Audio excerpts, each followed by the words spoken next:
是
Om Muni Muni Maha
Samma Sambuddhassa Namo Tassa Bhagavato Arahato Samma Sambuddhassa Om Muni Muni Mahamuniye Sekyamuni Swaha Om Muni Muni Mahamuniye Sekyamuni Swaha Namo 本师释迦牟尼佛。南无本师释迦牟尼佛。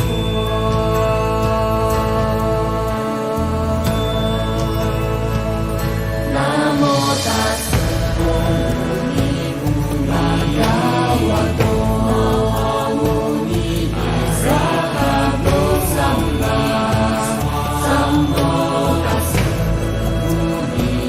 南无大慈大悲无尼萨哈多萨玛萨摩达斯。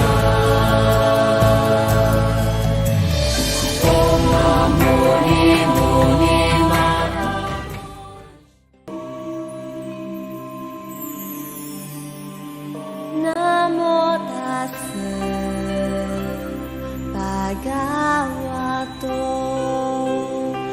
Arahato Samma Sambuddhassa Namo Tassa Bhagavato Arahato Samma Sambuddhassa Om Muni Muni Mahamuniye Sekyamuni Swaha Om Muni Muni Mahamuniye Sekyamuni Swaha Namo 本师释迦牟尼佛。南无本师释迦牟尼佛。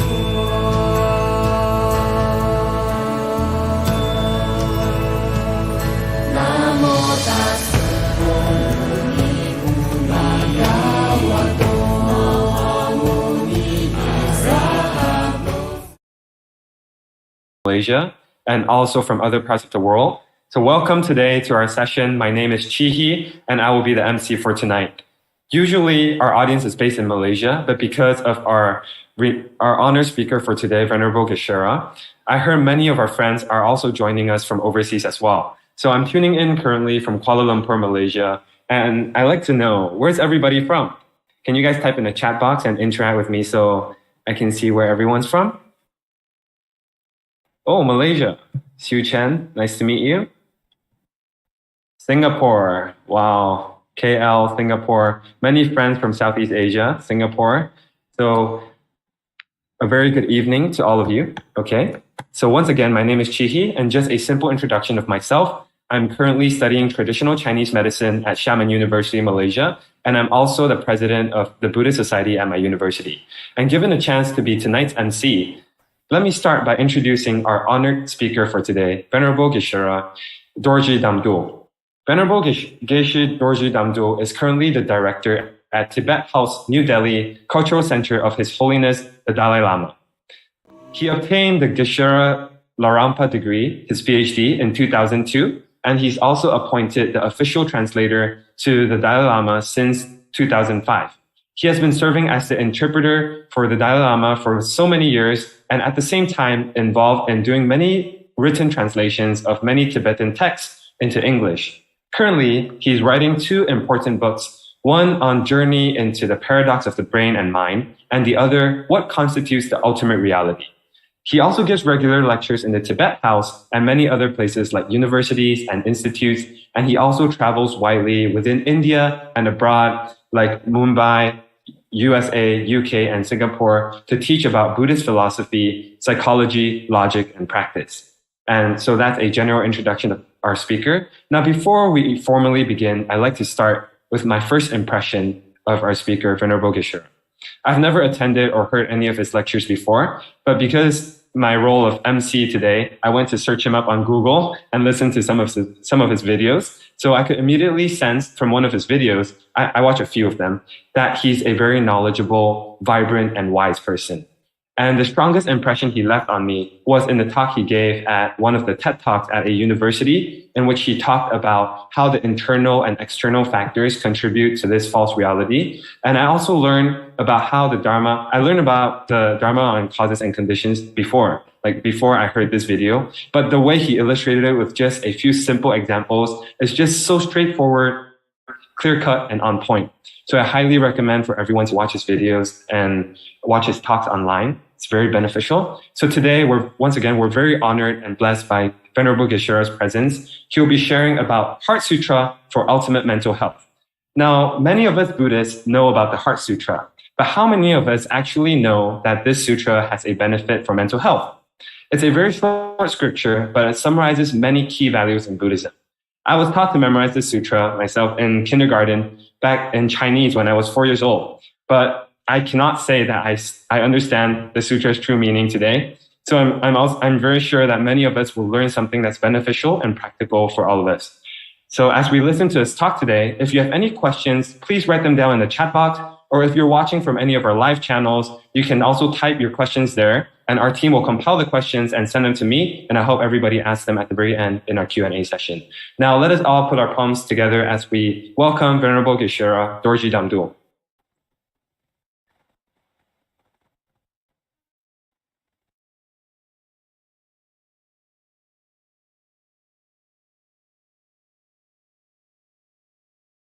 Hello, Venerable. We can't hear you. You need to unmute. Okay. Thank you so much, Brother Chihi.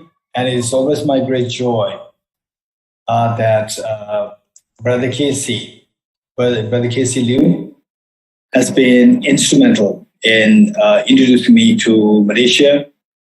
And actually, that also came through Tibetan Buddhist Center Singapore. And Brother Casey, being a part of Tibetan Buddhist Center Singapore, he's now with the Tibetan Buddhist Culture Center, Malaysia. And I know the Brother King song for the last many years.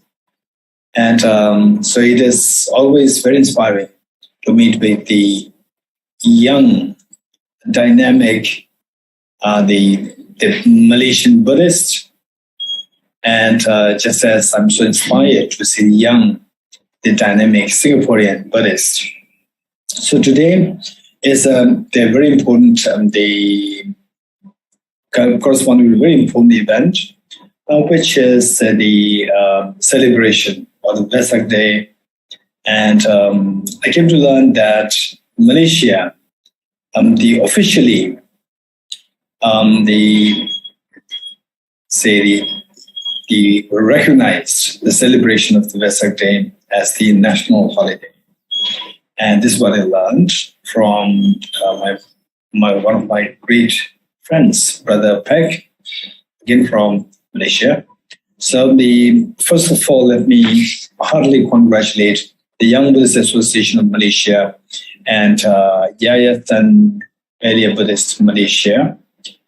This is really very important that the youngsters should come and be there as the charioteer, as a trailblazer, to lead, to inform the elder generation that we are there to take the torch of Buddhism to the world.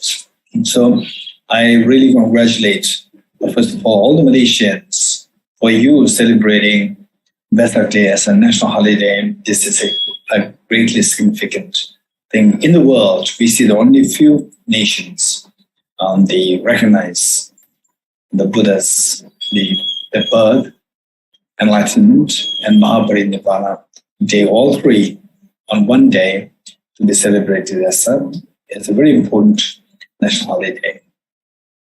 So today the topic is Buddhist psychology, the study of the Heart Sutra for the ultimate mental health. This is a very important topic, and what I would say is that first of all, whatever religion that you're following, say you're following say Christianity or Islam, Buddhism, Jainism, Sikhism, or Judaism, or Baha'i, Zoroastrianism, or non-believer, somebody who just believes in the humanism, just in humanity, that's fine. What is Buddhism? What is Buddhism? As the Brother Ji rightly indicated, that since his childhood, he was asked to memorize Heart Sutra. What is Buddhism? Is Heart Sutra Buddhism, or Compassion Buddhism, or say the what is that? Incense sticks, offering incense sticks to Buddhist Bodhisattva. Is that Buddhism? What is Buddhism? This question. So we should not forget it. If you know what is Buddhism, if you know that so well, we see that Albert Einstein, who invented the concept of the relativity theory. So today, the relativity theory is being accepted by everyone across the globe. Whether you are Buddhists, Christians, Muslims, Hindus, Jains, Sikhs, or non-believers, everybody accepts that as a universal fact. So likewise, what is Buddhism? This question. So for this, what I'd like to share with you is that, so the Buddhist Shakyamuni, if you look at the biography of the Buddha, we see that 2,500 years ago, first he was, Prince Siddhartha was in the palace, and the king was so obsessed with his son to make sure that he becomes the universal monarch. This was the king's dream. And then this young prince, Siddhartha, at the age of 29, till that point, he discovered he was in fact disillusioned by the world. So seeing so much injustices in the world, seeing the gap between rich and poor, seeing gender discrimination, seeing discrimination on the basis of caste, and so many wars waged between the kingdoms. And meanwhile, everybody was suffering. This was what this young Prince Siddhartha, he discovered. So he deeply contemplated, what is the answer to all these questions, all these challenges of life? What's the answer? Is it that I becoming the next king? This will solve the problem? No, hundreds of kings already came, but nobody will solve this problem. Which means that me becoming the next king does not have any problem, does not really help solve this problem. So what do you do? Then he thought the need to revolutionize the approach. he left the palace and went in search of the path to solve the problems. Okay, so for these problems, if you look at the history of humanity, 15 billion years ago, Big Bang started, according to physicists. Big Bang started 15 years ago, which means what the physicists call as the singularity, that was exploded with the sound, bang, that's Big Bang. Then it took about like 11 billion years that the solar system again came out of the Milky Way galaxy. And from the solar system, the planet Earth came out as one of 9 planets, came out of the sun. And then it was 4 billion years that gradually the water started to occur on planet Earth. So with this, the unicellular organism came into existence. And then 0.3 million years ago, the human beings came to Earth. So the human beings, there were, by no means there is any difference between the human beings and the animals, the apes, the monkeys, no difference. But one category was referred to as the Homo sapiens. These Homo sapiens, one thing which is so unique, although they resemble very much like that of the ancestors, the monkeys, the apes, and so forth. But one thing which demarcates them, this race from others, is that they have the power of the thinking, although very rudimentary at that point, but still they have this power of thinking. This power of the thinking and the power of the speech. So these two things make them so different. And eventually, with the thinking and the power of the speech to articulate your thought process, and the thinking related to that, there's so many emotions attached. And emotions, they're extremely positive, constructive emotions to the extremely destructive and corrosive emotions. So the corrosive emotions are not really present in the other species, but the human beings, because of their very sophisticated thought process, cognitive thought process, the emotions, likewise, they're extremely powerful, ranging from very powerful positive emotions to the very powerful negative emotions. And because of which today we see that amongst the youngsters, the number of the cases of depression, anxiety is increasing. And the health professionals, even the mental health professional, number of the mental health professionals, the professionals, they're also increasing for the reason that there are more demands on this area. So, on the what is Buddhism? This question. Buddhism, the Buddha appeared on this earth not just to say that, oh, I want to start a new religion. No. Because of these human beings' very sophisticated thought process, the emotions, likewise, can go into a very turbulent state of anxiety, depression, stress, then the burnout, and so forth. As such, the Buddha came on this earth to solve these problems. Not only Buddha, even Prophet Muhammad, Mahavir, Guru Nanak, and Abraham, Jesus Christ, all these great teachers came on this earth meant to solve this problem. So the question is that Heart Sutra as a means to heal our mental health.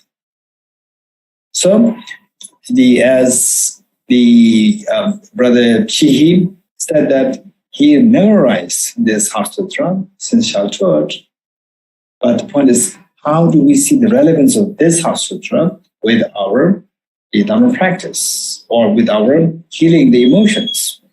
This is a very serious matter. So with this in mind, we need to keep in mind that first of all, let's say that Buddha came to help us. And what help do you need? This question. What help do you need? So I'm sure that the 7 billion human beings on this earth, today is 7.8 billion human beings on this earth, I'm sure everyone cried the day when they are born. Why they cried? If they didn't cry, somebody will slap to make you breathe. When you cried, why did you cry?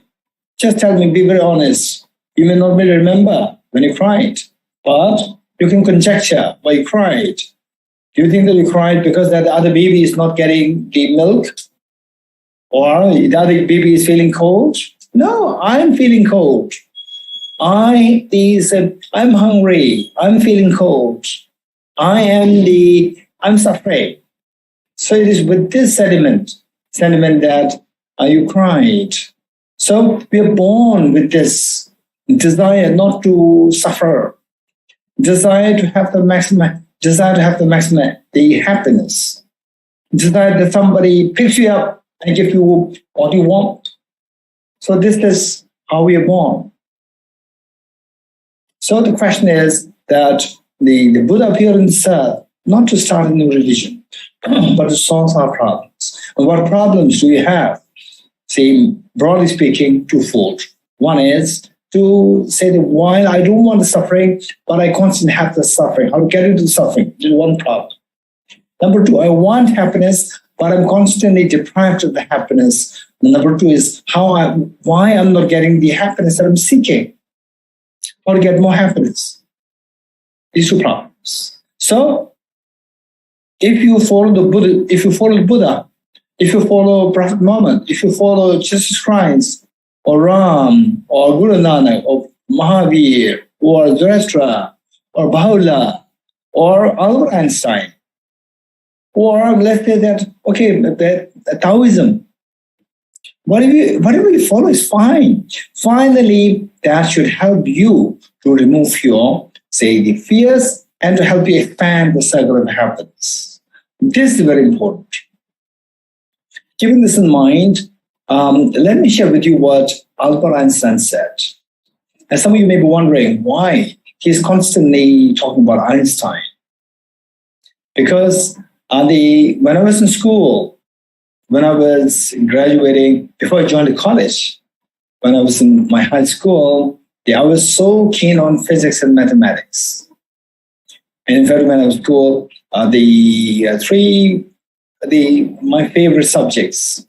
One is physics. Primary, it was physics. Then mathematics and my own Tibetan language, 3. And the interest was mainly in physics. So that was it. And also that one of my friends, he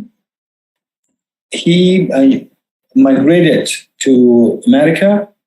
So our school is in Himachal, in Dharamsala, where His Holiness the Dalai Lama lives.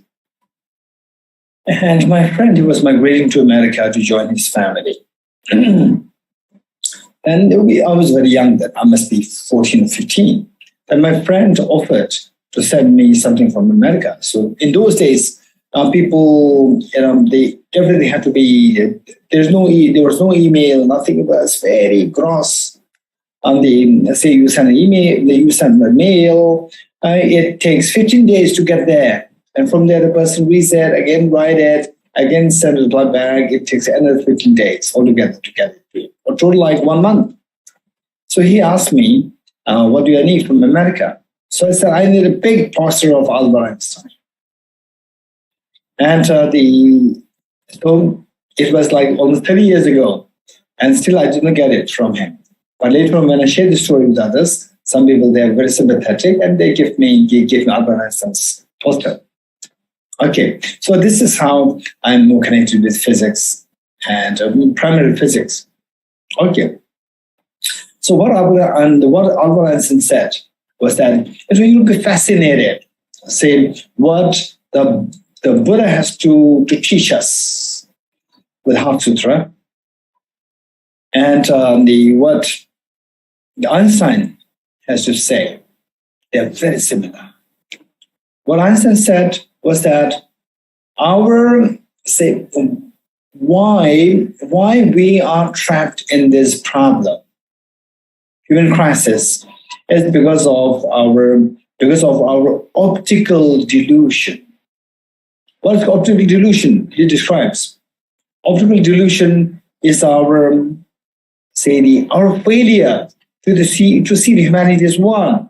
Instead, we go to divide between self and others. And in the process, you feel so attached to the small inner circle and averse to the outside that, thus creating a prison of our mind. Because when the circle of affection is so small, you can be happy within this circle, and beyond this, it's a huge space where you don't find yourself any room there, which means the moment you get out of this small circle, you feel uncomfortable. So this is the mental prison created by your optical delusion, seeing division between self and others. Then he further reiterated how to solve this problem. He said that expand the circle of affection towards others, expand the circle of compassion towards others, and you will break this prison, and humanity will be a happy place for you and for the world. Okay, so with this, the mental problems, mental health issues. How do we have all these problems? And because of this, that the Buddha came on earth to help us. So as I said earlier, what's your problem? The Buddha came to address this problem. So the problem is twofold. If you're not too sure what problems you have, I have so much problem, but I'm not sure what kind of. There are hundreds of problems. But if you learn how to summarize all these problems into two, then it becomes very easy. You will see the meaning of the Buddhism very clearly. So one problem is that you're confronted with miseries. How to stop the miseries? And the other problem is you are deprived of happiness. How to embrace happiness? These are the two things. Okay. First, let me give you a very simple example. Say how the Buddha can help us. And then you will know what is Buddhism. Say there are some people, they're born. Oh, by the way, for your information, okay, I may share this a little later. Okay, let me see if I can use my specs.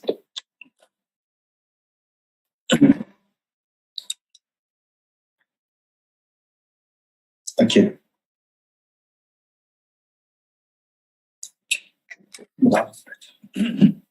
Okay. So first, the tendency of the human beings is that if you're born in a Buddhist family, most likely you become a Buddhist. If you're born in a Tao family, most likely you become a Tao.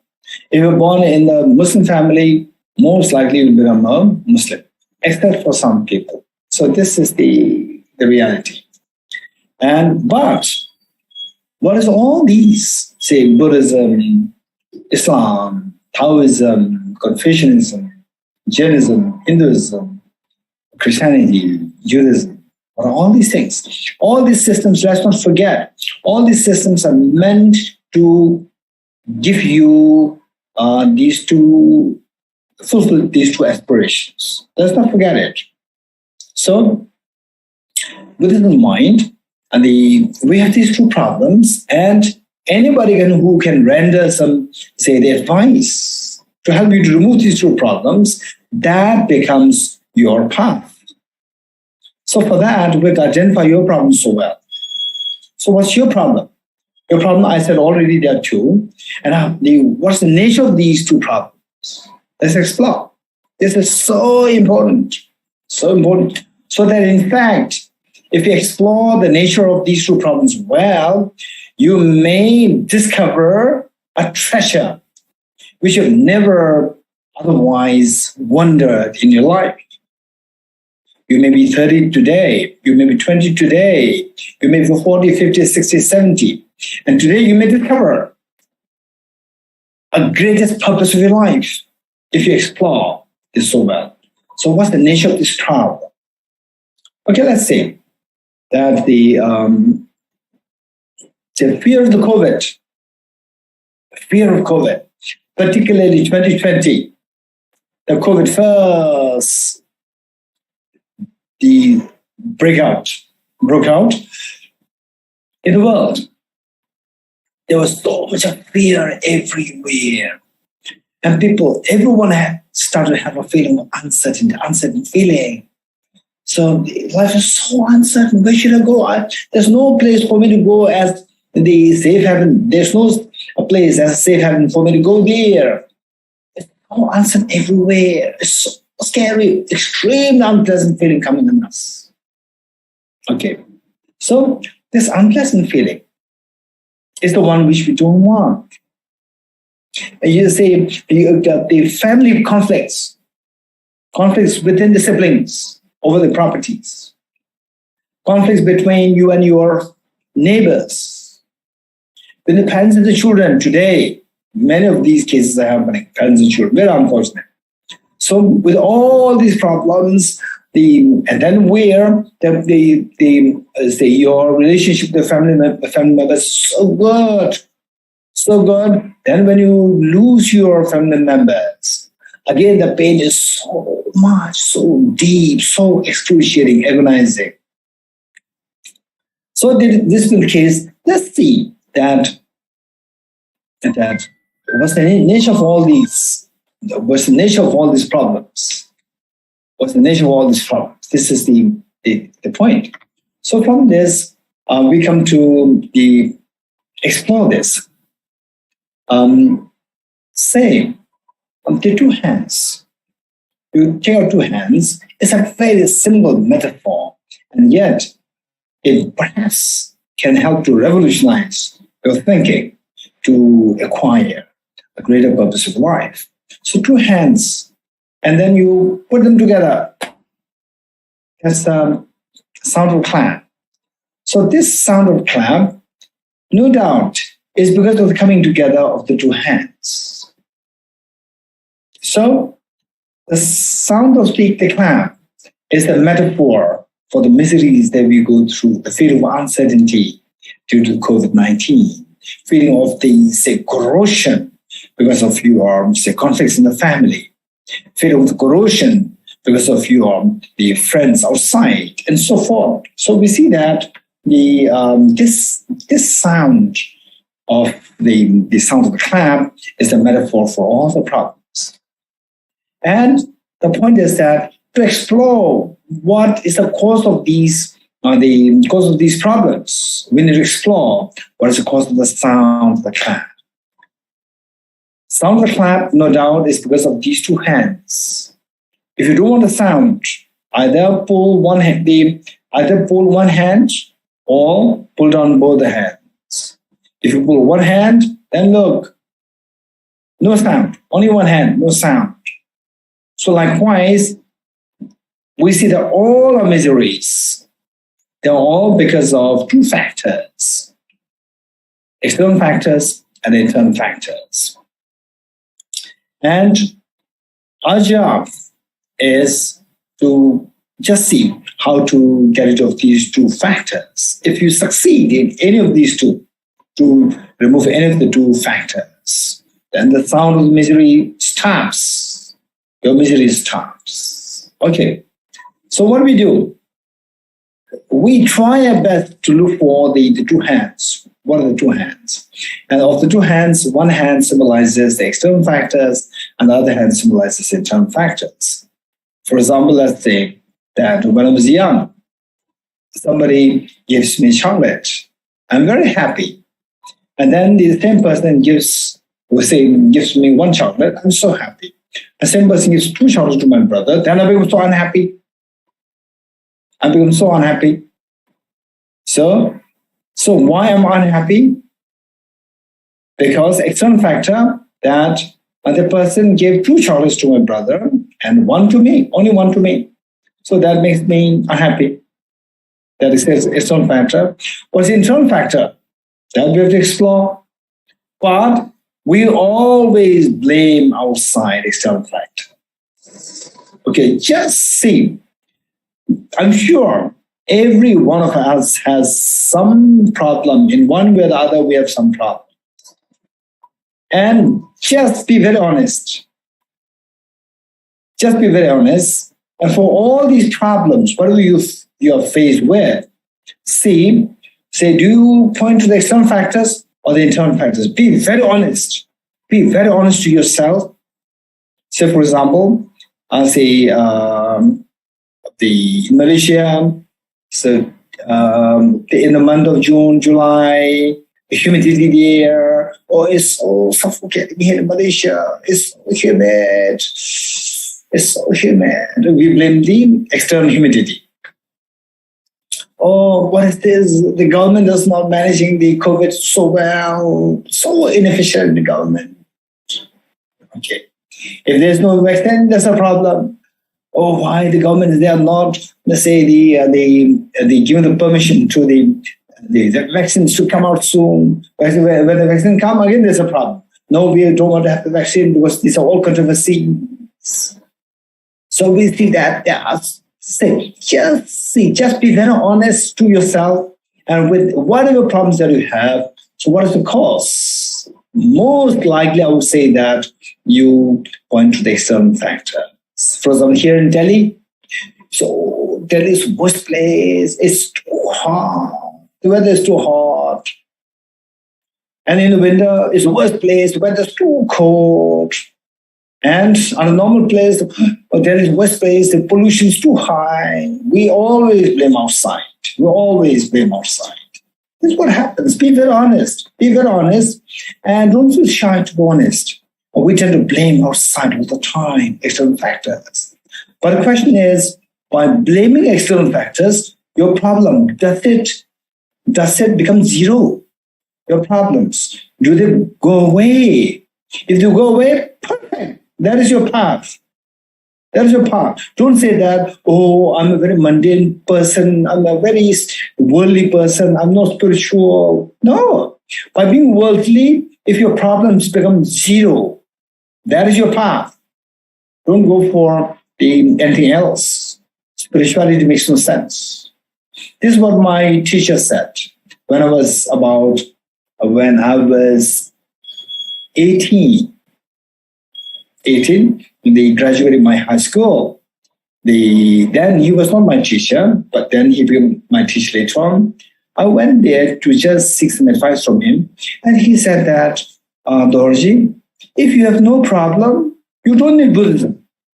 And he passed away. He was not, the modern educated person. He was just traditionally educated and just a hermit, the hermit in the mountains for 30, 40 years. But this is the advice that he gave me. Dorji, if you have no problem, if you have no suffering, you don't need Buddhism. That's amazing. So the point is that if I'm being worldly, we're always blaming outside. They say, my mother is the problem, my father is the problem, my husband is the problem, my wife is the problem, my children is the problem. If this is, by doing so, if your problem disappears, that is your path. That is the best thing. Do it. Whereas in reality, what happens is that it's just opposite. The one example that I gave is that if, let's say, that brother Casey, he used to take all of us let's say for a pilgrimage, and then he would put us two in pairs in one room with the two the people, and you will say that, oh, I have no privacy. I know Brother Casey would say that, oh, I'm sorry, then I'll put it in a single room. You put in a single room, then you say, I'm lonely. What is this? So you should either in a single room or you should be in a double room. There's no third choice. So if you blame the external factors, how many external factors are there? This is the first question. There are innumerable external factors. It is impossible that you can get into all the external factors. It's so unwise. Yet we are doing that. Be very honest to yourself. And if you're honest to discover that, yes, this is exactly what I'm doing. I always been outside. And don't feel ashamed to discover what you've been doing. The point is that you can revolutionize your thinking and then look for an alternative way to see if your problems can disappear. So for that matter, then the point is, oh, that's true. So some people, if they are to put with two people, they will say, oh, I'm not lonely. I'm not lonely. Sorry, you have a separate room. Oh, I have privacy. Look, this is your thinking. So the point is that external factors, internal factors. External factors, number one, is innumerable in number. You cannot possibly identify all. You cannot possibly get into all. But what you want is you don't want the suffering. If you don't want the suffering, now you have to revolutionize your thinking to see the alternative way. Instead of blaming the external factors, see if you can identify the internal factors and get rid of that. This is what we have to think of. If you go for this, become, oh, that's interesting. Yes, I never thought about it. I've been always looking for the external factors. I've been always blaming external factors. Yes, sometimes external factors are there. It doesn't mean that it is always your mistake, your internal factors. No. External factors, internal factors are both are there. Where external factors are very intense, be wise to stay away from external factors. Meanwhile, to look for the permanent solution, get rid of the internal factors. So for sure, most of you will ask the next question. What are the internal factors and how do we get rid of these internal factors? Okay, so the internal factors, we see that the internal factors, one is ignorance and the other one is self-centered attitude. Ignorance and self-centered attitude. These are the two internal factors. But the external factors, there are millions and trillions. You cannot possibly think of getting rid of all these external factors. But internal factors, there are only two. One is self-grasping ignorance, and the other is a self-centered attitude. Ignorance and self-centered attitude. Two. Okay. Because that you have now identified the two internal factors. Next question is how to get rid of the internal factors. That's the next question. So ignorance, how to get rid of ignorance? Ignorance we have to know what is ignorance. Ignorance by the very definition is mindset whose apprehension of the object does not tally with the reality. In other words, ignorance is the mindset which blinds you from having the vision of the reality, which blinds you, which obscure you from having the vision of the reality. Your question will be, what is reality? So, what is reality? For this, the Buddha Shakyamuni, this was the question which confronted him. What's reality? To discover which will amount you to have the wisdom, gaining this wisdom will make you be free from ignorance, and then of the two hands, one hand is removed, and all the sound of the misery stops, no matter how strong, how forceful external factors are. That's amazing. So the Buddha took 6 years to discover what this wisdom is, what this reality is. So under the Bodhi tree. I'm sure many of you have been there in Bodh Gaya to sit under this Bodhi tree where the Buddha Shakyamuni attained enlightenment. So what happened was that this Prince Siddhartha, after 6 years of practice, he became enlightened under the Bodhi tree. And then after becoming enlightened, he was not giving teachings. He was sitting in meditation all the time. Then the king of the gods and goddesses, Indra, Brahma, they descended. They were just wondering, Prince Siddhartha, he went in search of the path, the solution to solve the problems of all the sentient beings.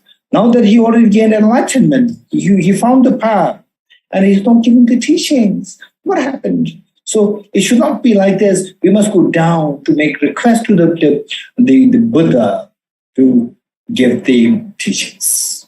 So Indra and Brahma, Indra with the religious conch, Brahma with the religious dharma wheel, they made prostrations to the Buddha, offered these to the Buddha. Indra requested the Buddha, please blow the conch of the dharma. And the Brahma, the king again, and the king of the gods and goddesses, then he offered this wheel, dharma wheel, to the Buddha. Please turn the wheel of dharma. And the Buddha said one verse. In Tibetan it is it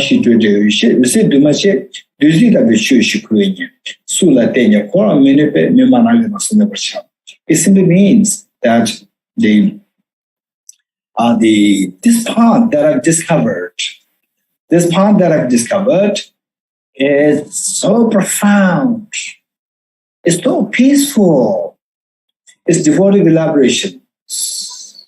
If somebody were to see this as a clear-light nature, then your miseries will come to the end. But finding no one who can fathom the depth of this teaching, I'd rather retire into the woods.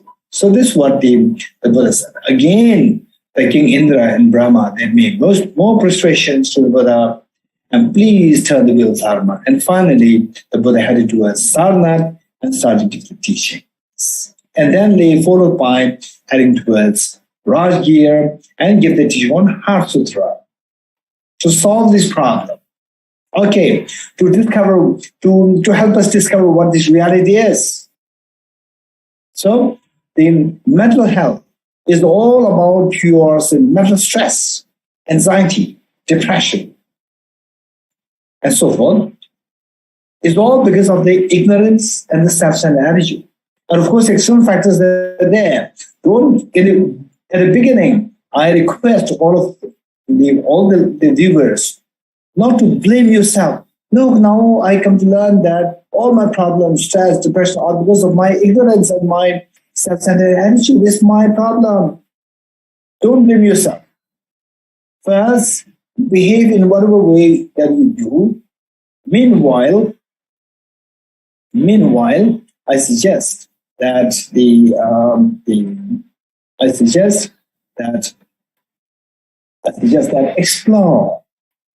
explore all these realities, and then finally take steps to get rid of the internal factors. Okay. So the Heart Sutra was taught in order to let us discover what the reality is. Once you discover the reality, then the wisdom is born in you. With the wisdom taking birth in you, ignorance is gotten rid of. Once the ignorance is gotten rid of, internal factors is gone. Once the internal factor is gone, then of the two hands, one is gone, and the sound of the misery stops. That is what you are seeking.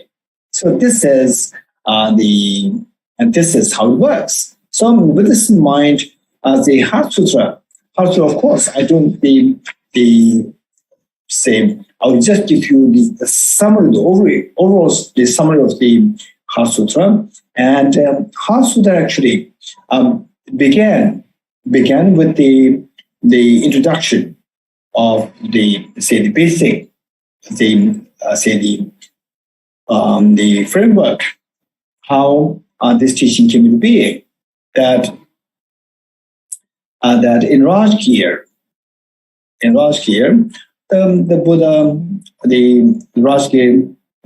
Buddha presided over the congregation.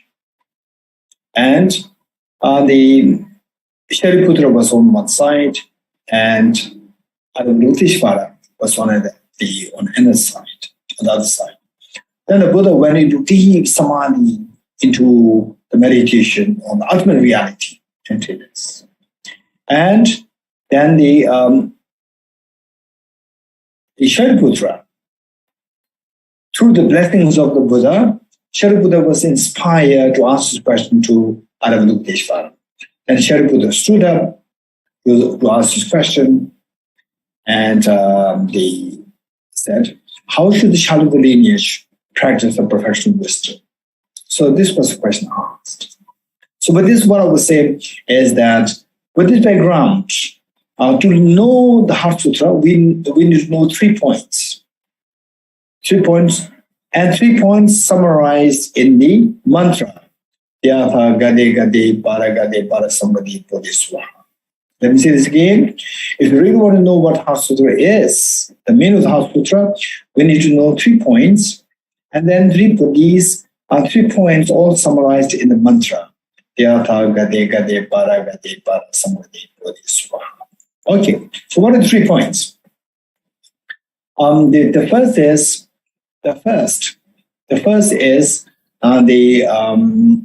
first is say, what is the question? What is that question which Shariputra asked to Avalokiteshvara? For number 2, what is the response Avalokiteshvara gave to Shariputra? Then number 3, what is the benefit? What's the benefit? What kind of benefit we get if we practice as taught by Avalokiteshvara? So these are 3 points.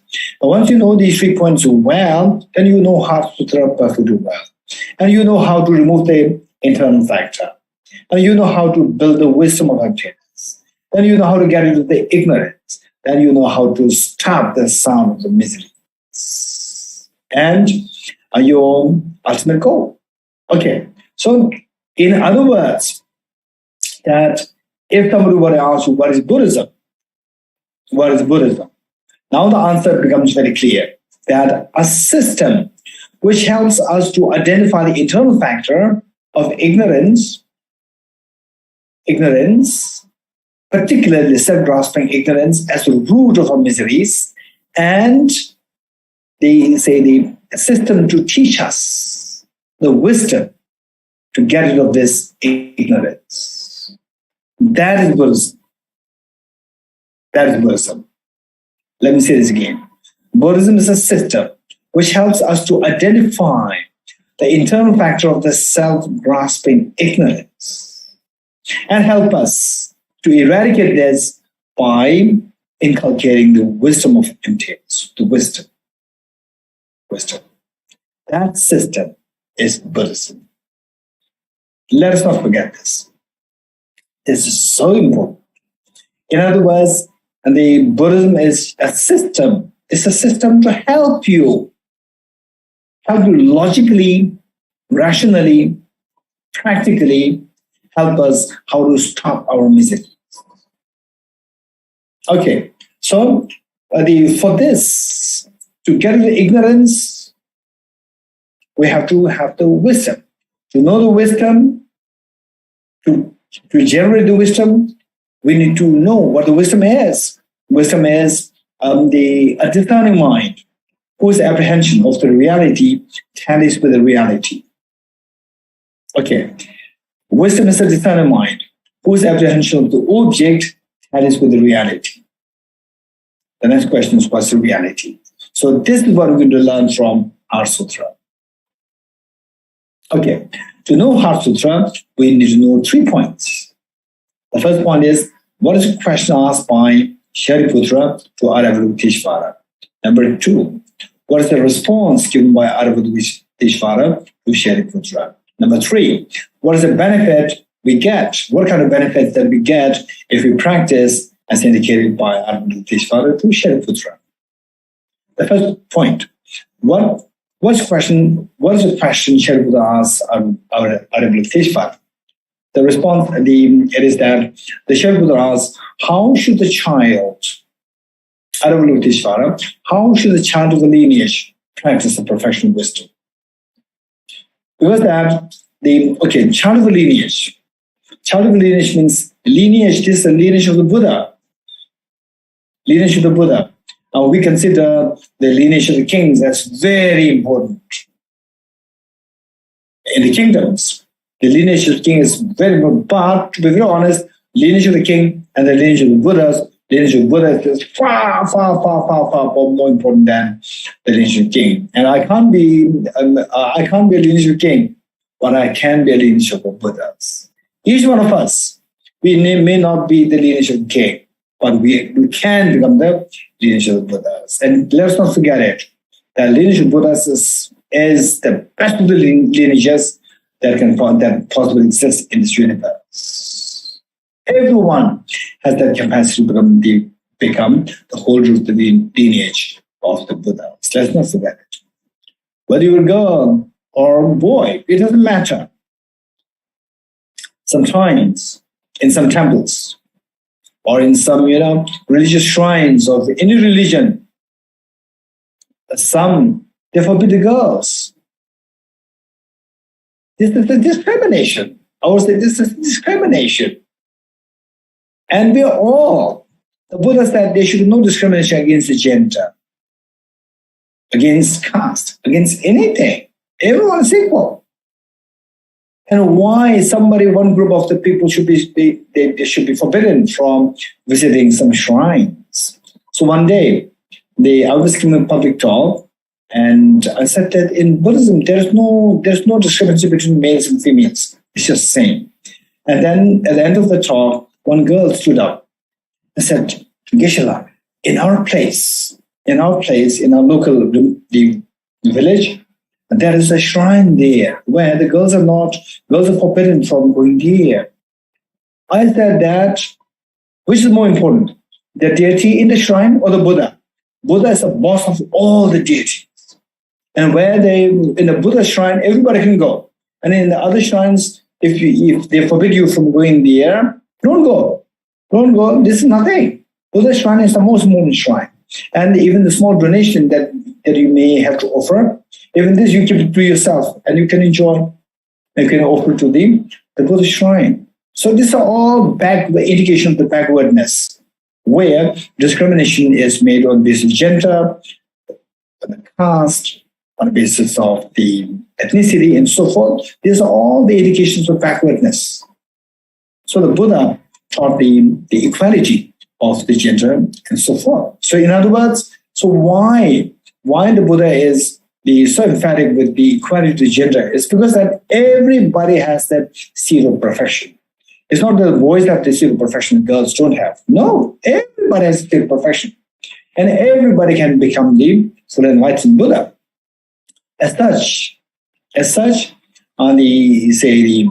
child of lineage means the males, females, both, anybody who wants to become a Buddha for the benefit of sentient beings, you become a child of the lineage. You become the holder of the lineage of the Buddhas. This is the best of the lineage. Okay. So now that if you come into yourself, oh, that's interesting. So thus far, I think that I'm just an inferior person. They are the lineage of the kings, lineage of the prime ministers, presidents, and so forth. That I think I'm just from a common family, from a simple, humble family. I am not holding any important lineage. No. You can hold the best of the lineage. There is nothing better lineage than lineage of Buddhas. And you can hold it. How to hold it? The moment you make a commitment that may I become Buddha for the benefit of sentient beings, you become the holder of the Buddha's lineage. Okay. So once you become the holder of the Buddha's lineage, of course, you become very privileged. At the same time, you have the responsibility. You have to do something to become Buddha. What should you do? You should practice to cleanse the mental defilements so that the true nature of your mind becomes manifest. The gold, when mixed with the mud, Although the nature of the gold is to glow, but when mixed with the mud, it doesn't glow. So we all have to see the perfection, see the Buddha within us. We're like gold, but we don't see it. Why we don't see that? Simply because that has been obscured by the mud. Remove the mud, and you may wonder, but how can I know that there's gold there? It's pure mud. So my thinking, is so, there's anger there, there's agitation there, there's craving there, there's jealousy there, there is all this feeling, animals, all these dirt that are within me. How do we know that there's gold within me? Okay, so just remove the metal dirt slowly, and the gold inside will start to glow. You will see that there's still perfection within you. Everyone has still perfection. Whether you're a girl or boy, it doesn't matter. Okay, so your job is you made a commitment that may I become Buddha. Buddha means that zero perfection should become manifest, that all the dirt should be removed. Now we have to put effort to remove the metal dirt. What kind of dirt? Ignorance, self-grasping ignorance and self-centered energy. These two metal dirt are to be removed. Okay, how to remove that? So for this, under Buddha authority, Heart Sutra. So for wasted 3 points. The first one, the question asked by Shariputra, how should the child of lineage practice perfection wisdom? How should we practice perfection wisdom? Okay, so for this, it involves the study of emptiness, study of ultimate reality. What is the reality? So let us say that you start to dream. You start dream, and you go to a place with your family for a holiday. Okay, and there suddenly there's an earthquake, a tremor, earthquake, a very perhaps like 10 magnitude 10 points, which is very strong earthquake. And there's so much of fear there. And you think that, okay, now we're all going to die. The moment you say, oh, we're all going to die, then your mother wakes you up. Are you happy? Very happy. Okay, so to make it very quick, this is a very important subject, but I'm going to give it in just a few points. The first is that your mind falls asleep. Your mind falling asleep, sleep resembles ignorance. Same, what's around you, you should not fall asleep. You should keep wakeful. You should stay wakeful. Fall asleep means it's the ignorance, number one. Falling asleep, then your mind creates a dream. I'm sure you'll all agree with me. Number two, your mind creates a dream. Dream of earthquake, 10 point magnitude. Earthquake, number two. Then your mind created, and number three, you're unaware that you are creating this. You're unaware that you are creating this dream, number three. Number four, because you are unaware that you're creating this, you see the dream as so real. Number three is that you're unaware that your mind, your subject is creating this dream. Number four, because you're unaware that your mind is creating this dream, your subject is creating this dream, the dream is seen as so real from the object. So earthquake is real from the object. That's number five. Because the earthquake is seen as from the object, it's real. Then the object affects you. When the object affects you, your mind reacts. When your mind reacts, disturbance happens to you. That is misery. Okay. If you don't want this disturbance, what should you do? Stop reacting. If you don't want the disturbance, what should you do? Stop reacting to the dream. How to stop reacting to the dream? How to stop reacting to the dream? Let the dream not affect you. How to stop the dream affecting you? Don't believe that the dream is objectively real from the object. How do I know that? How do I know that? Know that the dream is coming from your mind, from the subject, not from the object, from the mind. How to know that? How to know that? Stop rejecting the dream. Stop creating the dream. How to stop creating the dream? Wake up. Wake up. So, if you don't want to feel the tremor of the 10-point magnitude earthquake, the dream, final answer is wake up to know the reality that the dream earthquake is not a real dream, the real earthquake is a dream earthquake. Wake up.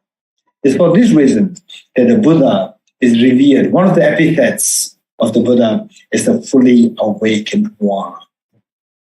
So we should follow the footsteps of the Buddha to become the fully awakened one. So this is how, say, the steps, the 6 steps which I indicated. Reverse the 6 steps.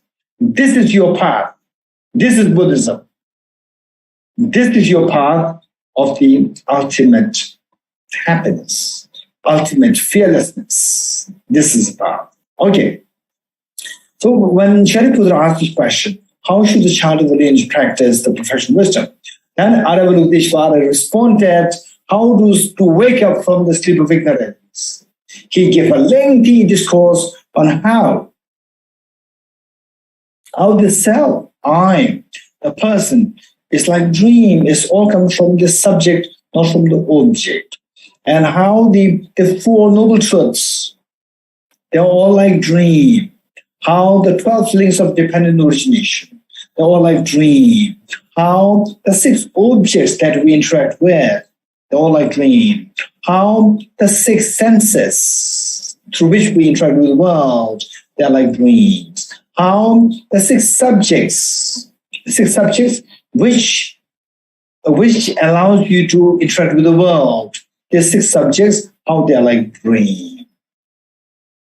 So, Aravalokiteshvara explained that everything's like a dream. Be aware that everything's like a dream. They're all projections of your own mind. So, the Heart Sutra says, form is empty, emptiness is form. Form is not other than emptiness. Emptiness is also not other than form. So, with these 4 lines is the crux of the essence of the Heart Sutra. Form is empty. Form is empty means form and all everything, including the form, they do not exist from the object. They are like the dream where your mind projects them. Form is empty. Emptiness is form. While they're projection by your mind, it doesn't mean that they don't exist. They do exist. They do exist. Law of karma exists. If you do bad, you will suffer. If you do good, you will have happiness. You will experience happiness. So, the infallibility of cause and effect, efficacy of cause and effect is rightly applicable there. It is there. We cannot say that everything is like a dream, so therefore we don't have to worry about the cause and effect. No. Because everything is like a dream, cause and effect becomes exceptionally efficacious. This is the point. So with this, the point is that the Aravalokiteshvara explained it in great detail how everything is like a dream, yet how everything is like a dream. There's nothing, that things are empty from the object, form is empty. While form is empty, but the forms are not non-existent. They do exist. Emptiness is form. Emptiness is form. It's not that the form does not exist. Forms do exist. Everything exists. Law of karma exists. And Buddha, Dharma, Sangha all exist. They exist. Emptiness is form. So, seeing emptiness helps you dissolve all your fears. Seeing the form in the form of dependent origination helps you to generate compassion towards the beings. So emptiness and compassion, these two become the 2 sides of the same coin for you in terms of your mindset. So what's the wow, if this is the case, where everything's a dream, I will not be affected by the dream then. Yes, you come out of the dream, the earthquake will not affect you. The dream earthquake will not affect you when you come out of the dream. So the fear of the dream earthquake just comes the moment you wake up from the sleep of the ignorance. So the question is, then what is that's amazing, because I never think about this, that everything is like a dream projected by my own mind. But what's the benefit of this question? What's the benefit? The third point. Okay. So the Heart Sutra says that Shariputra, therefore, because there is no attainment, Bodhisattvas rely on and dwell in the perfection of wisdom, a mind without obscuration, where the obscuration of the ignorance dissolves, mind without obscuration, and thus without fear, all the fear dissolves. And the fear of miseries, they all dissolve, because you have all been woken up from the sleep of ignorance. So that's the purpose. And then with this, when you dissolve the fear, your courage to benefit other beings with compassion simply proliferates, simply exudes from your mind. So compassion increases and your fear dissolves. This harmony of the fearlessness and the infinite compassion. The fearlessness, your fears dissolve. Infinite compassion, your happiness increases. It expands to infinity. So this union is how all the Buddhas of the past, present, and the future traverse through this gauge of the understanding of this wisdom. So it says that the mind without obscuration, and thus without fear, having completely passed beyond error, there is the endpoint of nirvana. All the Buddhas who dwell in the three times of the past, present, future also manifest the complete awakening, unsurpassable, perfect, complete enlightenment in reliance on the perfection of this wisdom. So all the Buddhas of the past, present, future, they traverse through this path, this entrance of the wisdom of emptiness, to know that everything is projection by your mind. At the same time, law of karma holds efficaciously, and your compassion simply proliferates and your fears dissolve. So this is how all the Buddhas of past, present, future traverses. Okay, so with this, the point is that wow, if this is how it works, then I can stop my fear. My anxiety can be stopped. My depression can be stopped. My stress can be reduced. Yes, of course. Understand Heart Sutra so well. Your stress, depression, anxiety, all will be stopped. But of course, listen to Heart Sutra teaching just one session, and this will not help. Because the point is that the pain that we are going through, the cause of this pain, the ignorance that we have, this is chronic. Because it is chronic, we need to apply the remedies, the antibiotics. To overcome this chronic, we have to take, for an extended period of time, we have to take this medication of the wisdom of emptiness. So, the teacher who first taught this, who first discovered this on this planet Earth, was the Buddha Shakyamuni. It's because of this that the 6th century great Indian master by the name Acharya Dignaga, in his text, the word of salutation to the Buddha Shakyamuni, in his text, Pramana Samuchaya, the word of salutation says, the one who is transformed into the reliable guide, motivated by altruism to benefit all sentient beings, the teacher, Sugata, the protector, to you I make prostrations. So if you look at these two lines written by Acharya Dignaga, this will give you an incredible blueprint for our own path, how to resolve our miseries. For example, when you go through so much of stress and stress and anxiety, we take antidepressants. If you know the Heart Sutra so well, you don't have to take antidepressants.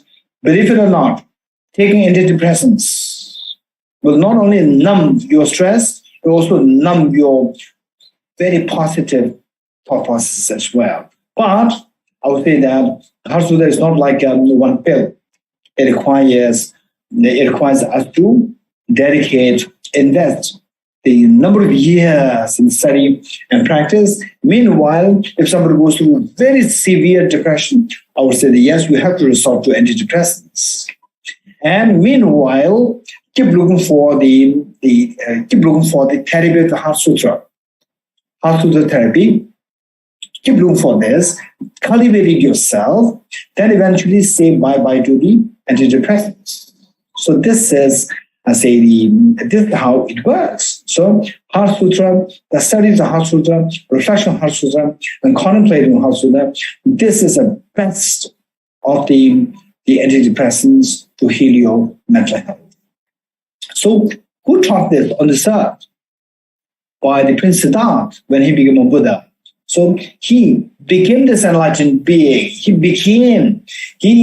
from a very stressful, the young prince. From there, he became someone who is freed of all the fears of life. Okay, that's amazing. I also want to become one like that, not only for myself, but for my family members, for my parents, for my children, and for all the beings. Can I become one like him? Yes, of course. Just see how he succeeded. First, he was motivated by great compassion, motivated by altruism to benefit all sentient beings. Great compassion. I want to help all others. Then, to help all others, what did he do? The teacher.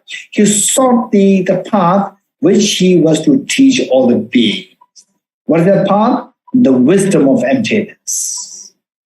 The first, the next, that he experimented this wisdom of emptiness on himself to see if it is efficacious. He applied it, he practiced it, and he discovered that all his fears and pains dissolved. He discovered that. Which means we can also experiment it. We can also first discover the wisdom of emptiness, and we can also apply this in our own lives to see if our fears dissolve. Yes, fears will dissolve.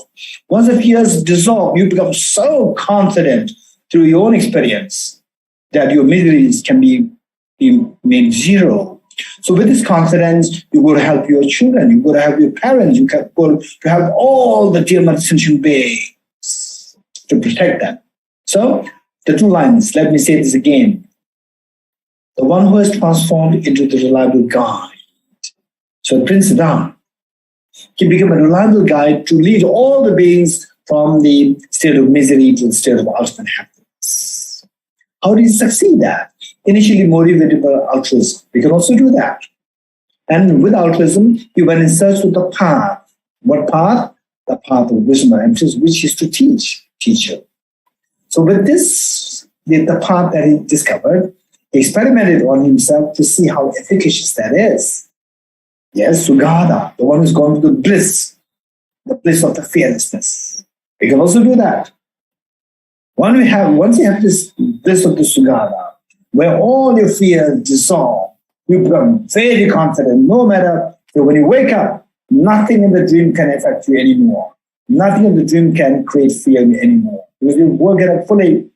So that experience, you then teach others how to wake up from the sleep of ignorance. That makes you the protector. So the one who is transformed into the reliable guide, motivated by altruism to benefit all sentient beings. Teacher, Sugata, protector to you and frustrations. This is the blueprint for us to follow the path of Heart Sutra to the state of the fearlessness, the best of the health for yourself, mental health. So how the Heart Sutra is applicable to the mental health. So the one who taught this is the Buddha Shakyamuni. And then this teaching of the wisdom of emptiness, that is the Dharma, Buddham Sharanam Gacchami. This Buddha who taught this Heart Sutra with such a meaning, how to wake up from ignorance, that is the Buddha. And then you said, oh, this is the Buddha. This is the best teacher, Buddham Sharanam Gacchami. I go for refuge in the Buddha.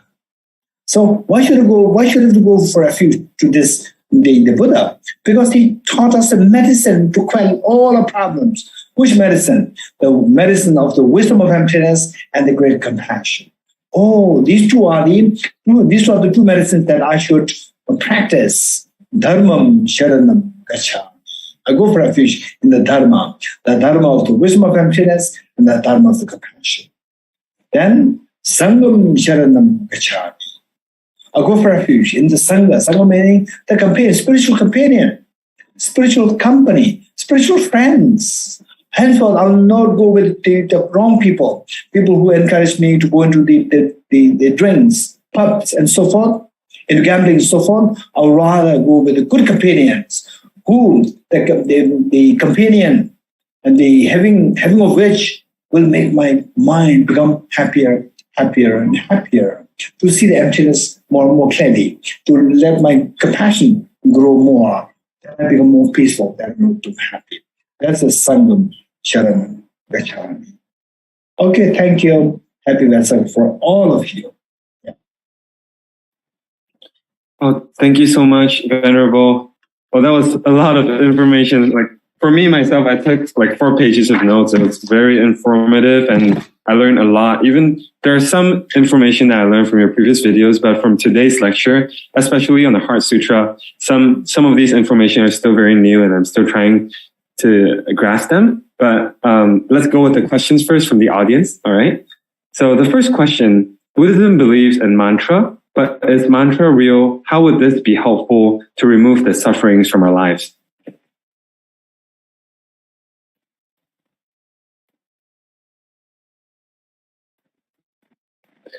Venerable, I think you need to unmute.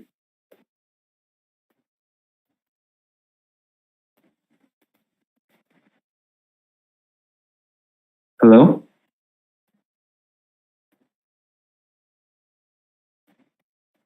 Your microphone is muted. Can you hear me? Yes.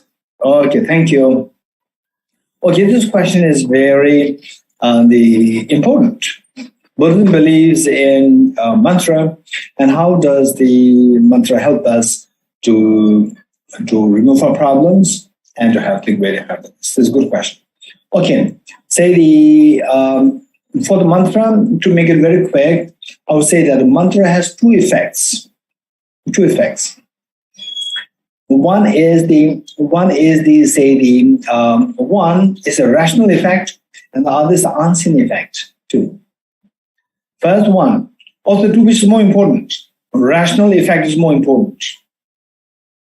Rational effect is more important. What does it mean by rational effect? For example, let's say that as a Buddhist, you will recite Buddham Sharanam Gacchami, Dharamam Sharanam Gacchami, Sangam Sharanam Gacchami every day. Why do we have to recite it every day? I know it already. Why should we recite it every day? Okay, there's a purpose. And also that, let's say that I'm sure each one of you, say the younger ones, you keep your parents' photographs with you. And parents, they keep the children's photograph with you. Why do you keep the photographs? You know your child, you know your parents. Or why you are keeping? So that you can look at it every now and then. You can look at it every now and then for you to remember. And say we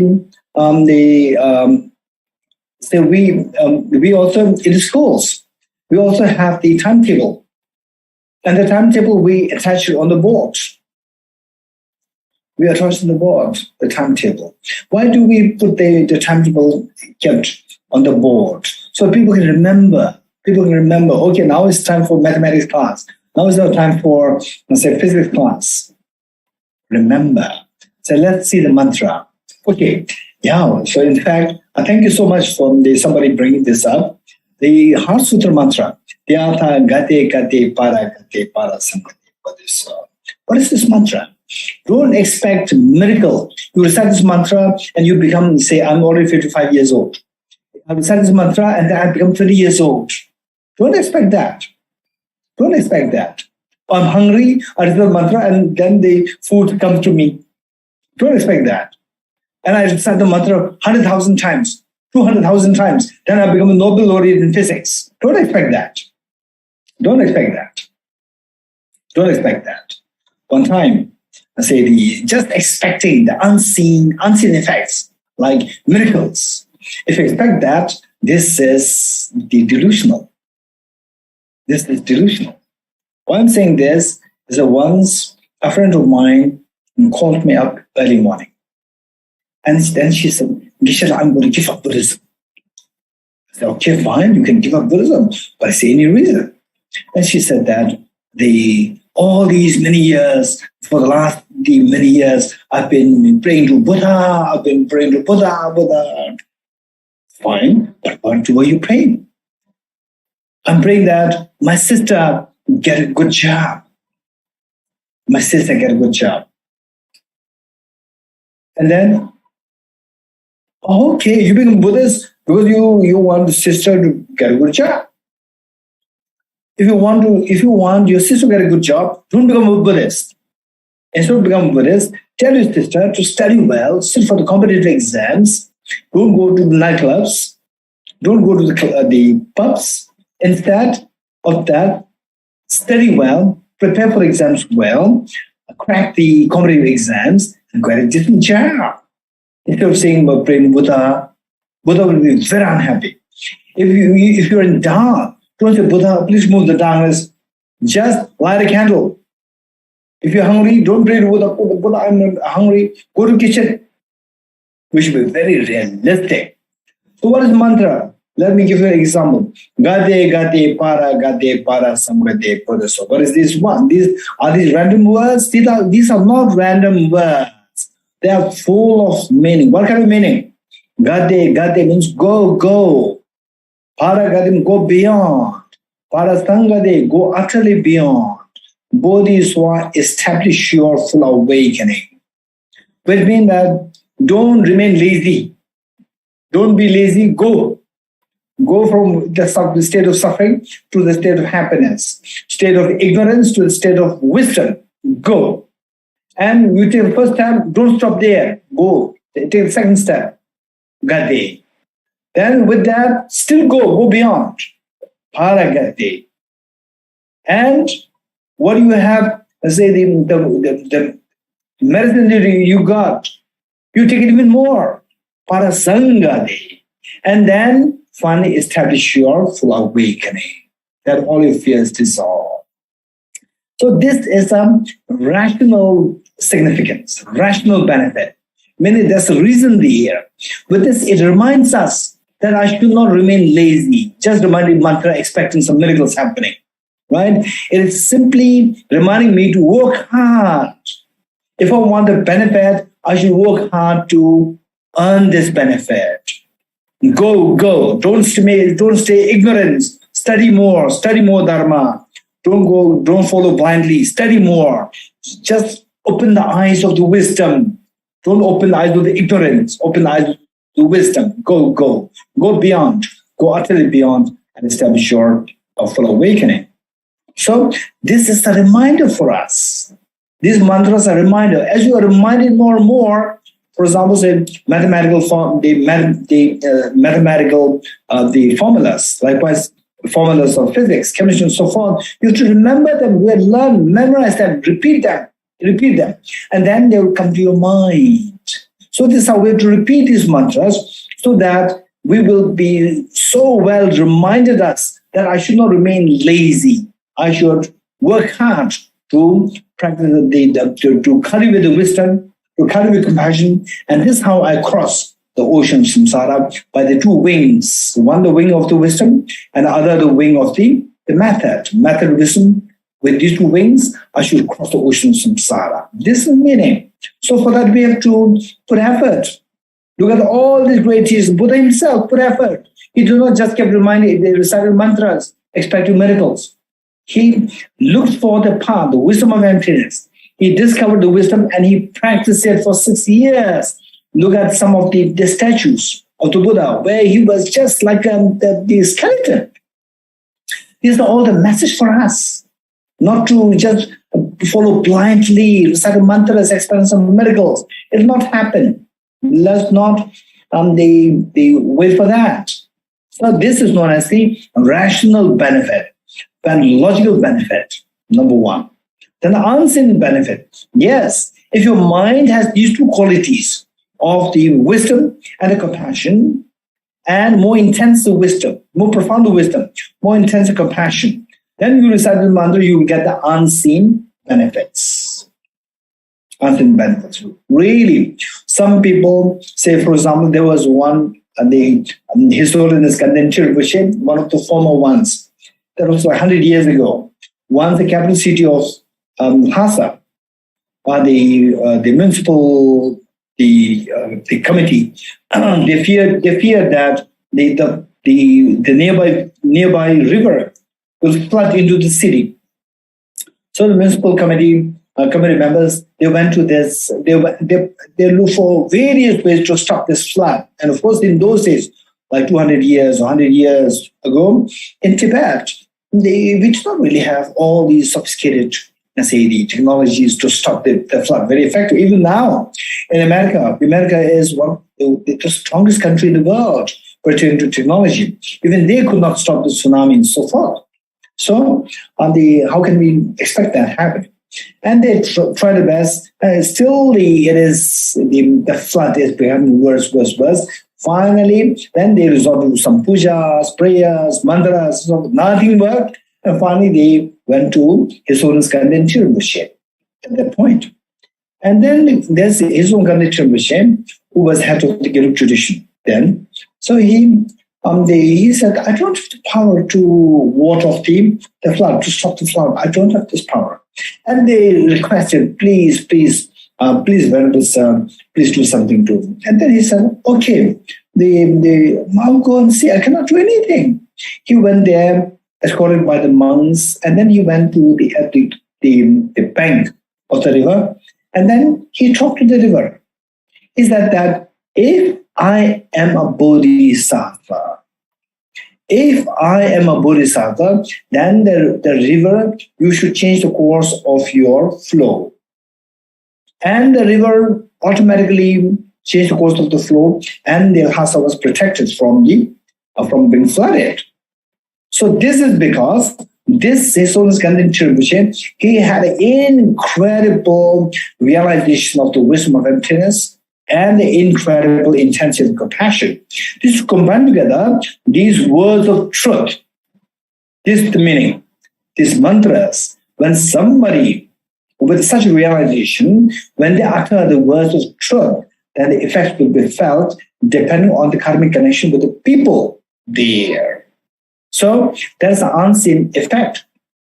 Now for us, ordinary people, we don't have this powerful wisdom and we don't have the intense compassion. So because when we utter the mantras, there's the benefit, but the benefit is much less. Now, from this recitation, we should think of rational benefit or the logical benefit, which is that it should serve as a reminder for us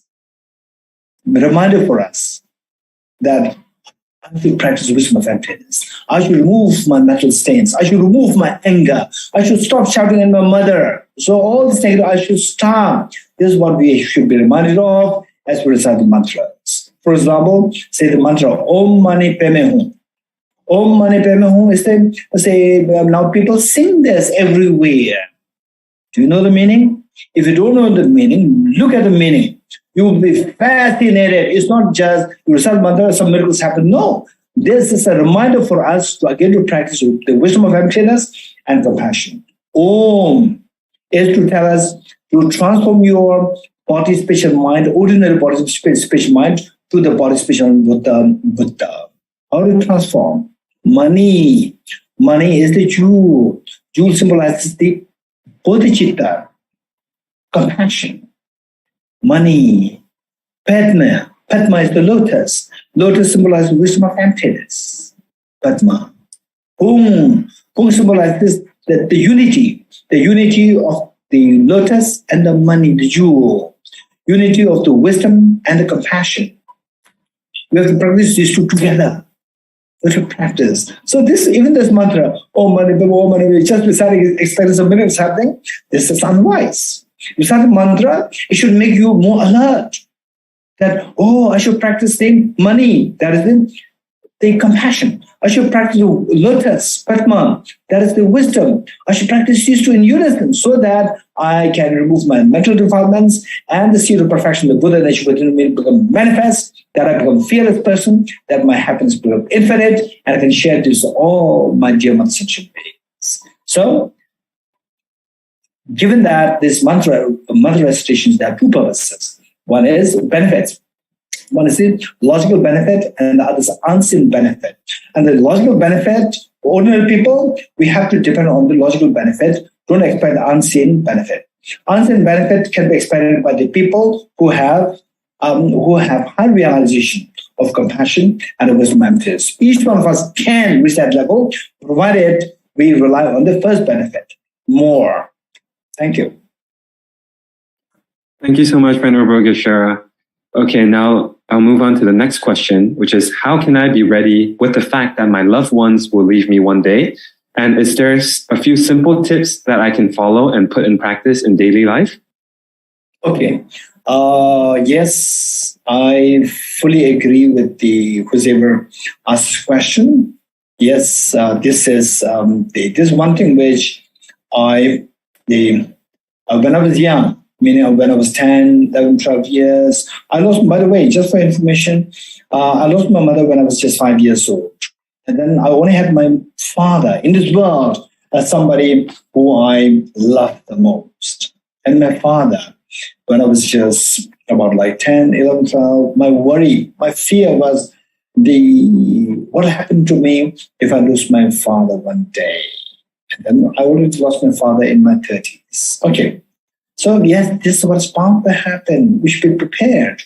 How to be prepared? This is a very practical question. Thank you so much, whoever asked this question. Okay. That the preparation is twofold. Number one, that think of this and the reality which is Buddha taught. The 4 seals. Recite these 4 seals, and then not only recite these 4 seals, these 4 lines, but also try to learn the meanings of these 4 lines. Then keep reflecting on these 4 points, and then apply these to see how these 4 points are reflected in the world around you. And you will see that gradually your mind will be prepared, your mind will become more and more expansive. Okay, so the first one is all composite things are impermanent. All composite things are impermanent. Number 2, all contaminated things are of suffering nature. All contaminated things are of suffering nature. Everything is a nature of emptiness. We don't have to be really afraid of. They're all like dreams. Everything is nature of emptiness. Transcending sorrow is absolute peace, where you will discover the dream as dream, all your sorrows and the pains of losing your near and dear ones, these sorrows will stop. That is the ultimate peace. Just recite these 4 lines and say minimum 3 times in the morning, 3 times in the evening, and then try to reflect on the meanings of these. Learn. There are very good books by His Holiness the Dalai Lama on these 4 points, and learn these meanings more from this, and then try to see how these are so true in the world. Think more, and your mind will become more and more prepared. Number 1.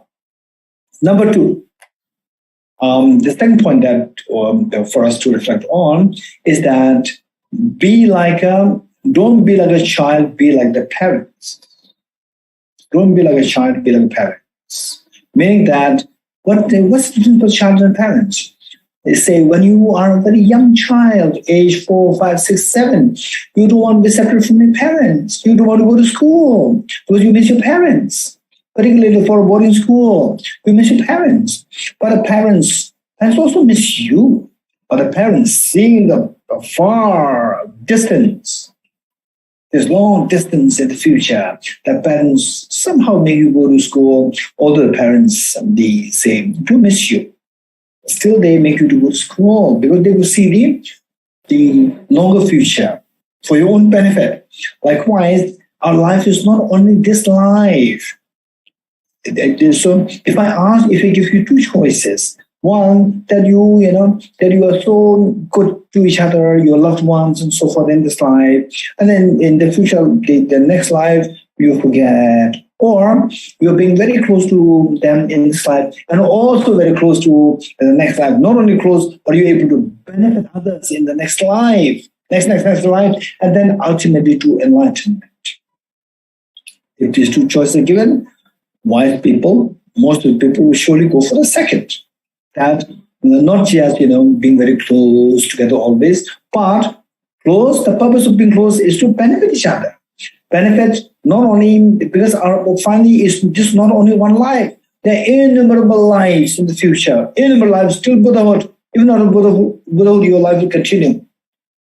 And some of you may ask, how do we know that there's rebirth, there's next life? How do we know that? This is a very serious question, and we do this class. We do this class in Tibetan language as well as in English. For the English, we have Tibet House here in Delhi. We have one program known as the Nalanda Master's Course and Nalanda Diploma Course. And if anybody who's interested in the study of how the rebirth is logically established. So all these are being studied here, and we have a program, Nalanda Diploma Course, 1-year course, and Nalanda Master's Course, 5 years course, and now very soon coming Nalanda Certificate Course, which is a 2 months course. If you're interested, you can log in tibethouse.in, tibethouse.in, and then you get all the information from there. You can apply. So all these studies are being done. How the rebirth is logically feasible. So that is a very different topic. It's a very separate topic, which requires a lot of discussions and logical formulations. Okay, that part. Now, what I'm saying is that our life is not only this. Next life, next life. And so there are so many lifetimes to go. And meanwhile, say what is better that you meet in this life, you meet in next life, and again, and close one close. Or you meet in this life, and then you do something so that you can help your near and dear ones, your loved ones, in the future lifetimes also. Future lifetimes, let them grow. Eventually, let them grow and experience the fearlessness, total fearlessness, and infinite happiness. This is much wiser. How to do that? Start from now. Don't wait for the future. Start from now, motivated by the aspiration to help your near and dear ones, to meet them in the future lifetimes, and to meet with them with a meaningful purpose, to let them keep growing, to remove their fears, and eventually take them to the ultimate happiness. This is possible. For this, you have to start now. Start now. How? Practice the wisdom yourself. How the Buddha Shakyamuni did it. One Prince Siddhartha, he succeeded in this endeavor, and he is able to help billions and billions, not only their loved ones. You can also do likewise. Just do that, and this is not the wisest way. In the future lifetimes, when you become so realized, you can see that, these are my relatives of my previous lifetime. In the 2022, that we were together as parents, children, and children. Like that, this is, how we were together, and now my job is to even let them grow further. So that we can do. So twofold. And if you go indeed, keep in mind what I said now, 2 ways of, managing your emotions, preparing yourself for such challenging times, then you see that, wow, there's a great purpose. There's a great purpose. Right? Greater purpose rather than just preparing yourself, but actually preparing plus helping. Preparing yourself and helping your near and dear ones, not only in this life, but in the future life. That's amazing. So this is how we can do. Thank you. All right, thank you so much once again, Venerable Geshe. Now, the third question is, how does Venerable view hypnotherapy? And is this helpful to help us believe in the reality of the world? Can you repeat the question, please? How do you view hypnotherapy? And is it helpful to help us believe in the reality of the world? Okay. To be very honest, when I was in my 20s, I was so curious about the hypnosis. hypnotism. And then related to that, I came to know about the hypnotic therapy. I came to know about it. I came to learn about it, meaning I came to know about it. And the one thing that I would for sure say is that some people, they're able to track back their lives, say like several times. And if somebody were to ask me, these things happen there, people claim the hypnotic therapists, they would make you to go back in your past lives, to see your past lives, and then to communicate. Some people as a girl, they will see themselves as men, as soldiers, as kings, as queens, and so forth of the past. If you ask me, okay, this is what is being narrated as actually happening. Do you believe that this actually happened, or that this person who narrated himself or herself as kings, queens, soldiers, and so forth in the past, do you believe that they were actually this and that? I would say that I wouldn't say yes, I wouldn't say no, because I should be very objective. I wouldn't say yes, I wouldn't say no. Then what's the possibility? How can you? When will you come to say that? Okay, this is true. So in my case, I won't say that they're all frauds. That's not what I'm saying. Nor will I say that they are perfect. No, I'm just very neutral. But the point is that in case if somebody through this hypnotic the hypnosis, if somebody who knows Malay language only, without knowing a Tibetan language, who knows Malay language only, and with this therapy, if the person starts to speak Tibetan fluently, then I would believe that this is true.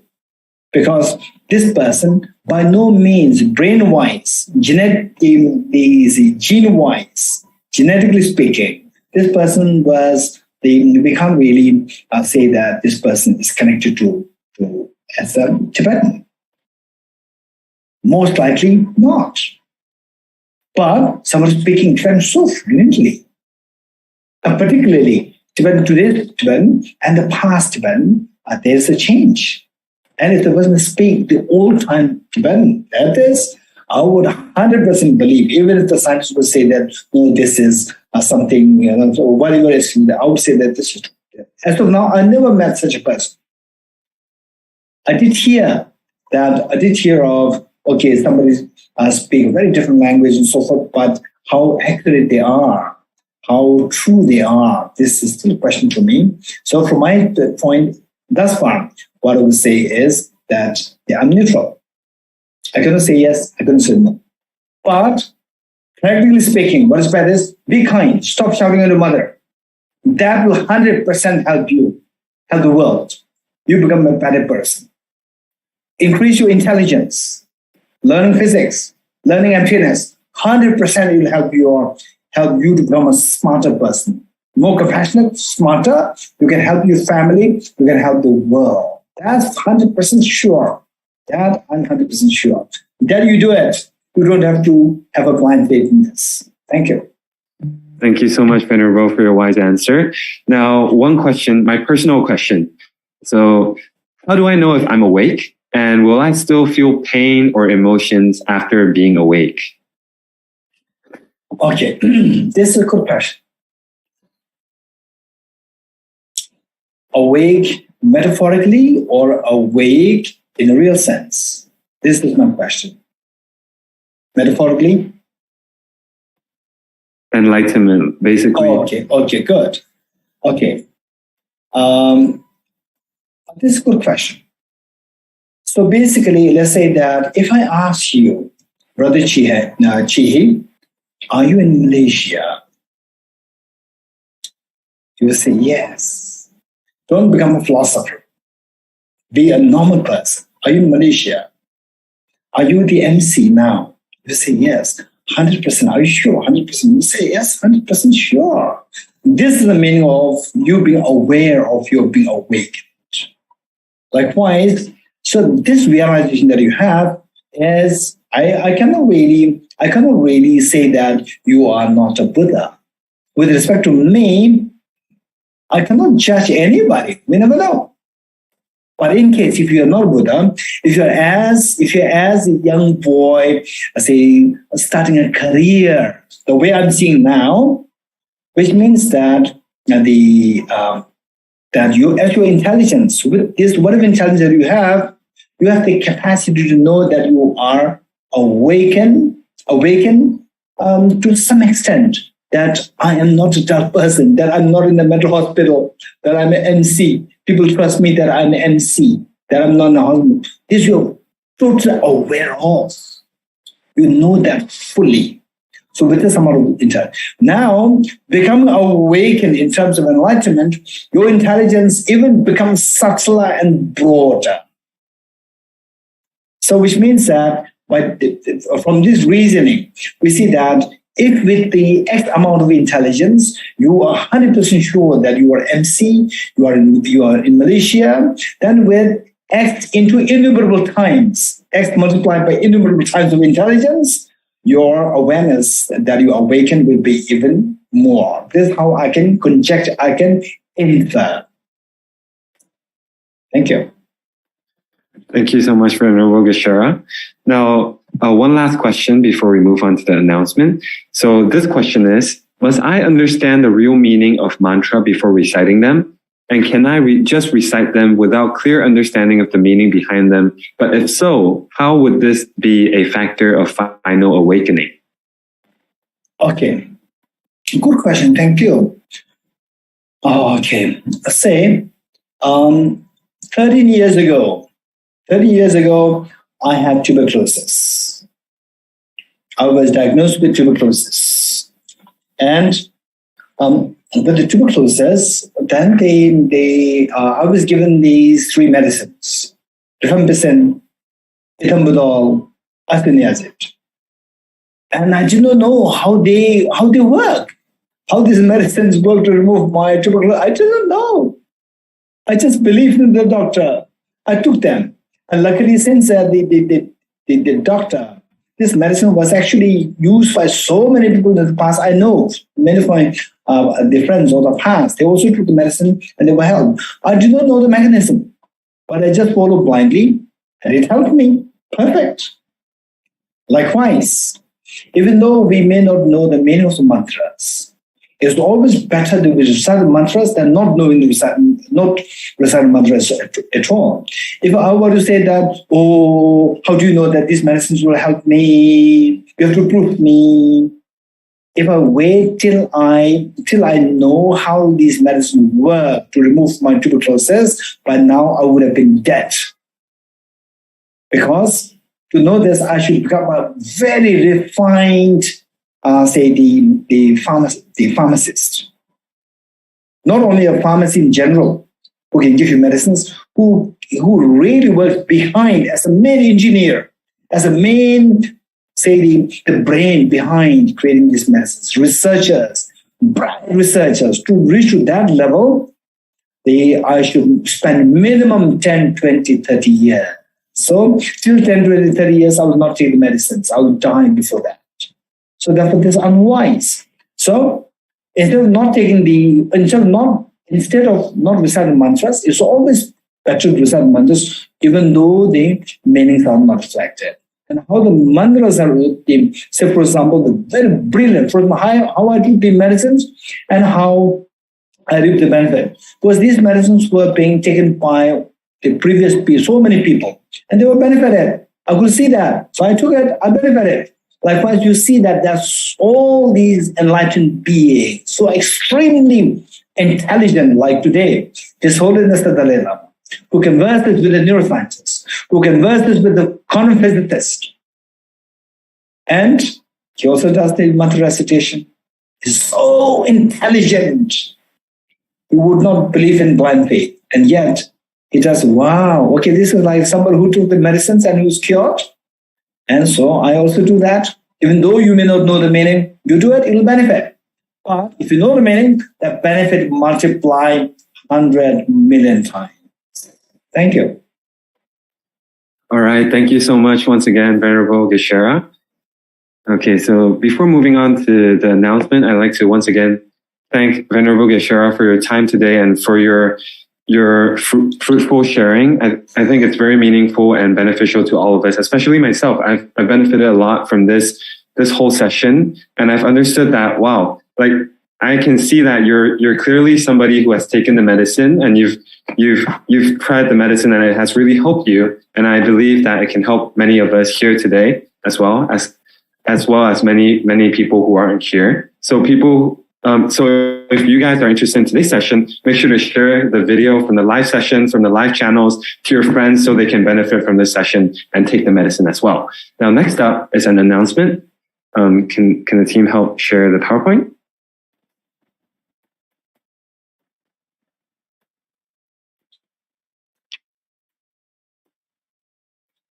All right, so this is an announcement about an upcoming event called Compassion in Action, Peace and Nonviolence in Buddhism. Okay, here. All right, so this is the poster for the event. So as we know, Russia and Ukraine are currently at war, and we have a guest today who has clearly told us that. Okay, and seeing all the innocent civilians suffering from the war, we have to admit that world peace is something that we really, really need right now. So during this time, many people are voicing different opinions and views on the war, including views on world peace and nonviolence. And many people who claim to be Buddhist are claiming some false views to be Buddhist and causing confusion and misconception for many people who don't know much about Buddhism. So that's very affecting the whole Buddhist image. Okay. So for this purpose, we have invited two respectable guests, Ajahn Jayasaro and Ajahn Kalyano, both disciples of Ajahn Chah, to share about these two topics. So the first topic will be on the use of force, violence for the sake of peace, by Ajahn Jayasaro on the 3rd of May, which is tomorrow, from 8 p.m. Kuala Lumpur. And the second session will be by Ajahn Kalyano about Buddhist approaches to social reconciliation and healing, and this will be on the next day, which is the 4th of May, and this will be in the afternoon, 2 p.m. to 3:30 p.m. Kuala Lumpur time. So remember to sign up for this meeting and also check our Facebook page for more information. So next. All right, so this is to support the YBAM Dharma propagation. So if you'd like to support the offering to the Sangha members or to support the activities, this is the QR code, and also these are the account numbers. So make sure to take a screenshot if you'd like to contribute and help. And we'd like to thank everybody for your love and support. All right. So once again, thank you everyone for coming. Now, before we end today's session, I'd like to request Venerable Geshe to help us transfer the merit today to COVID-19, to world peace, as well as to all living beings who are suffering and seeking happiness. Okay, thank you, Brother Shihi. And also my thanks to Brother King Song and the Brother Casey, who is the instrumental in making the introducing the youth group, Buddhist group to me, youth group from Malaysia to me since many years ago, and for the TBC Mr. Jimbala, the founding director of Tibetan Buddhist Center Singapore, and also the current president, Ms. Winnie, and the vice president, Mr. Wayne. I'm grateful to all of them and all the volunteers, executive members of Tibetan Buddhist Center Singapore, Tibetan Buddhist Culture Center Malaysia, and particularly the two groups and the youth, Young Buddhist Association Malaysia, and Yayasa Belia Buddhist Malaysia.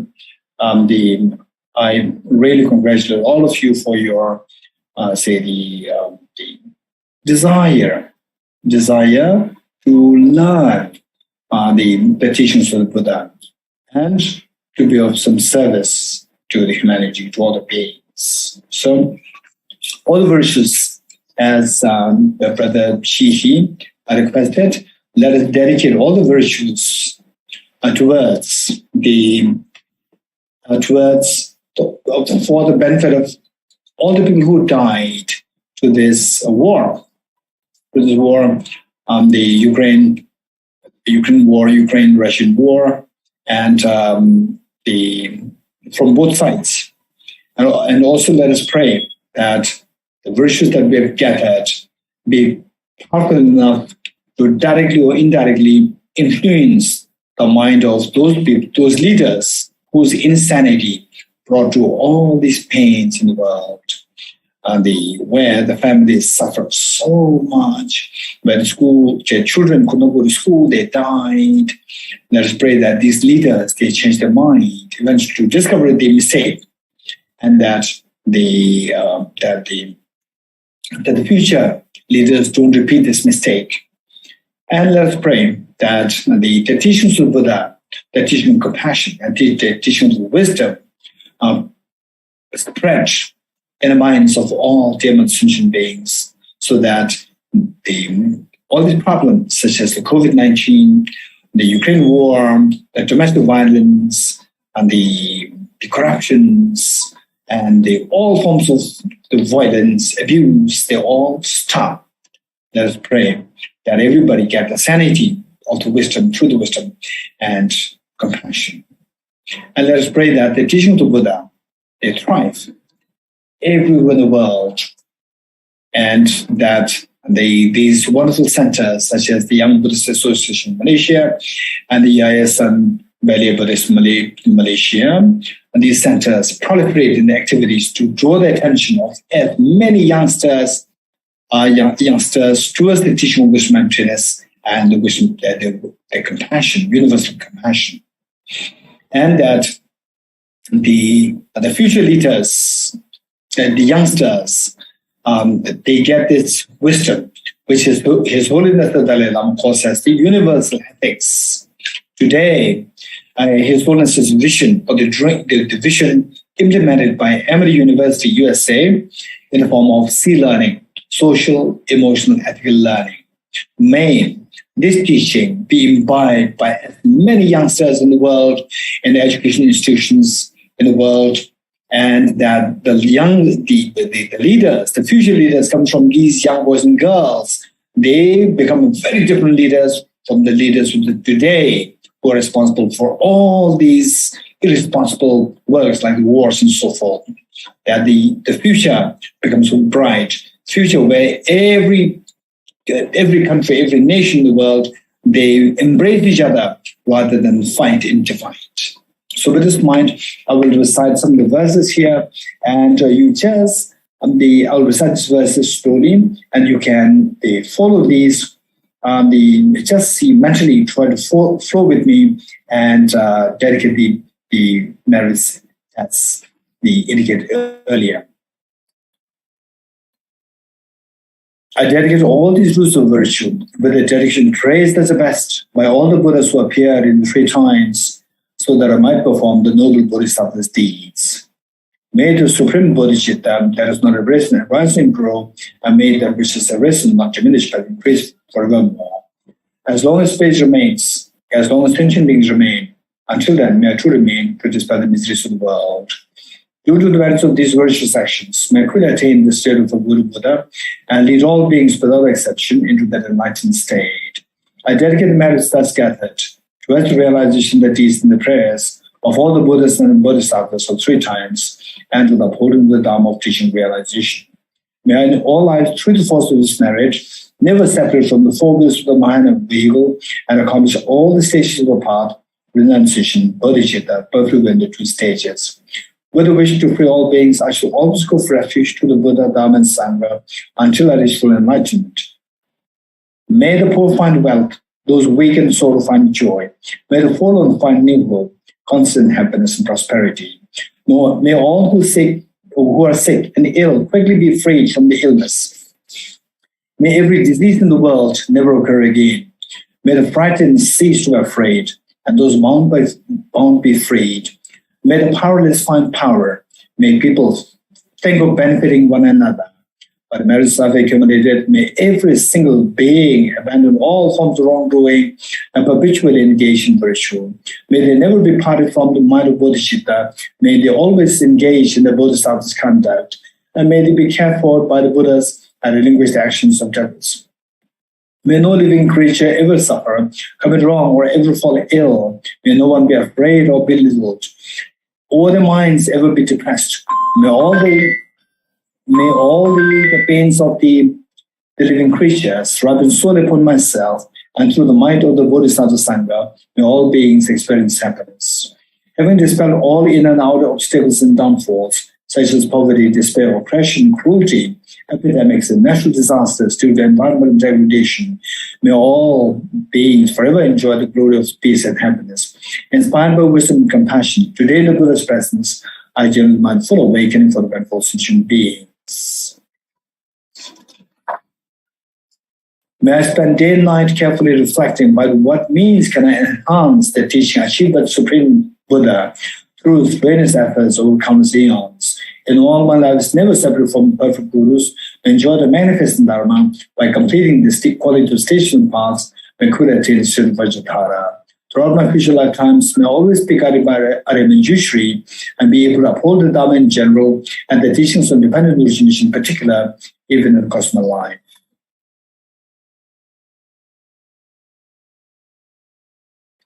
Okay, thank you, Brother Shihi, and all involved in this, and all the participants. Thank you so much.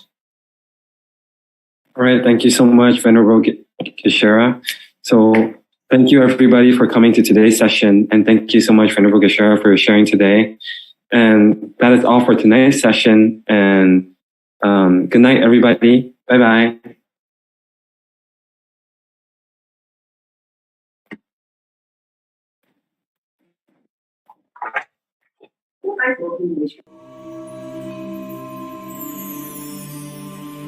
Namo tassa bhagavato arahato samma sambuddhassa. Namo tassa bhagavato arahato samma sambuddhassa.